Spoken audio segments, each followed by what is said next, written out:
A major thoroughfare to close tomorrow. We have notified the police department as well of these changes, and certainly the residences.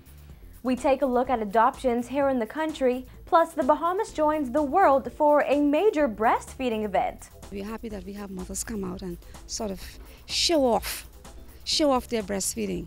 I'm Nikia DeVoe, and this is NB12 Weekend.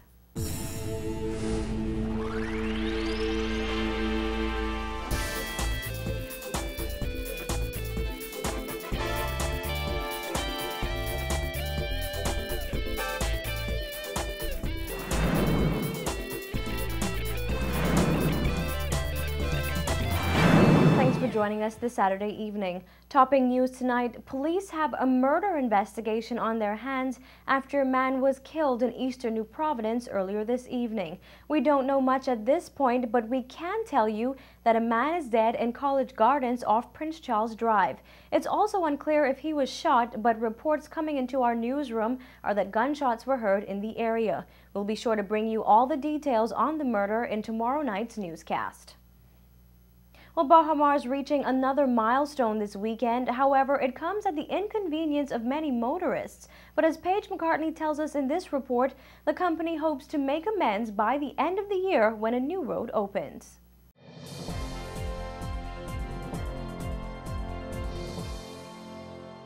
After a 3-week delay because of legal issues, Baha has finally gotten approval to temporarily close Prospect Road starting this Sunday.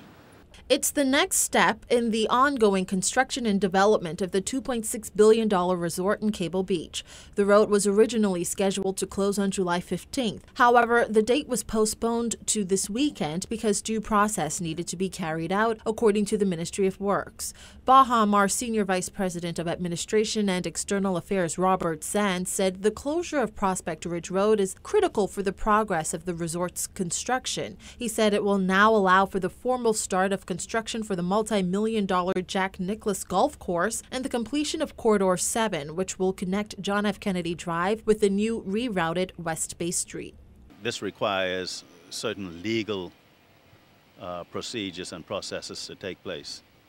The first step in achieving this initiative is the temporary closure, which will in fact take place this Sunday morning at 6 a.m. And the Bahamian public would have seen multiple notices in all of the local newspapers articulating the fact and also giving information according to this temporary closure. The road will transform into 2 cul-de-sacs and has received mixed views from motorists and area residents. But Baha officials are offering the news that the closure will create 3 new gated communities in the area, including Skyline Lakes, Lake Cunningham Estates, and the remaining properties. Sands said the company had to also first notify various emergency services of the temporary road closure. If necessary, provisions are made for them to access this area during this particular period. And we have notified the police department as well of these changes, and certainly the residences that are impacted, in particular Lake Cunningham Estates. Sands says we must first wait for the completion of this roundabout here at Gladstone Road before the new Corridor 7 that leads to Baha Boulevard and the new rerouted West Bay Street can open. Those works are being carried out by the government of the Bahamas through a contract that has been awarded to CCA Roadworks along with Knowles Construction.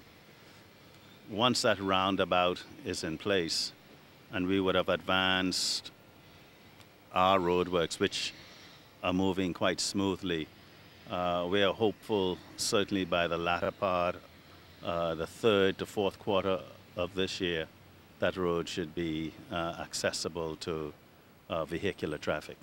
According to Sands, so far, Baha has spent $120 million on roadworks. Reporting for NB12, I'm Paige McCartney. The Department of Social Services is seeing a decrease in the number of people looking to adopt. Yet there are quite a few children who are wards of the state and currently waiting to be placed or will soon be cleared for adoption. It's a major concern for the department's Family Services and Planning Division, as there is little room to house many more children in need. Last year for adoptions we had something like 53 applicants. So far this year we've had 21. Chief Welfare Officer at the Family Services and Planning Division, Anita Turnquest, says they're seeing the same downward trend in foreigners looking to adopt Bahamian children. Last year we had 14, and so far this year we've only had 2. The obligations levied against locals to adopt is the same for foreign.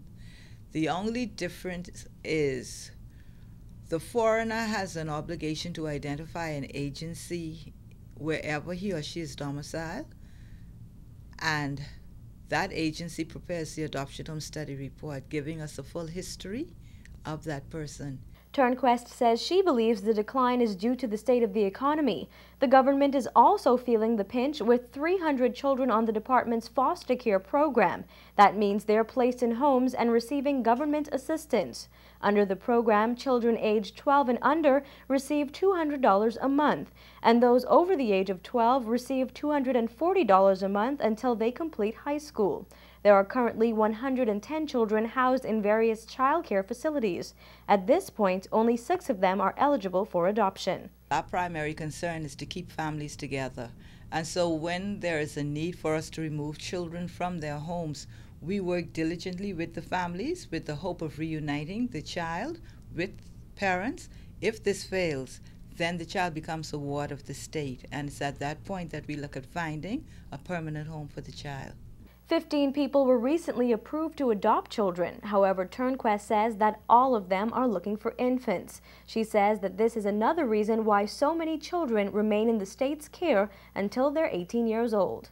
Once a child reaches perhaps the age of 5, it's also difficult to get people because they feel these children have developed personalities of their own and they feel it's going to be a challenge. So they prefer to go with the infant. But Turnquest encourages those wanting to adopt a child to consider older children. She says the department has had much success matching children with families due to its thorough research of the applicants and the 6-month monitoring program once a child moves in with a new family. She also explained the adoption process. Come in, complete an application. The case would be turned over to a social worker who has the obligation of completing an adoption home study report. The contents of the report reveals to the court all the history of the applicants, the persons who want to adopt. So it helps our adoption committee to determine whether or not the applicants are suitable to adopt a child. So we would put into that information like their background history, their health, finances, employment. We need to know who these people are who are coming forward and saying, I want to adopt a child. Well, we have a lot more information on this topic. Be sure to tune in to NB12 next weekend when we will continue our discussion on adoption in the Bahamas.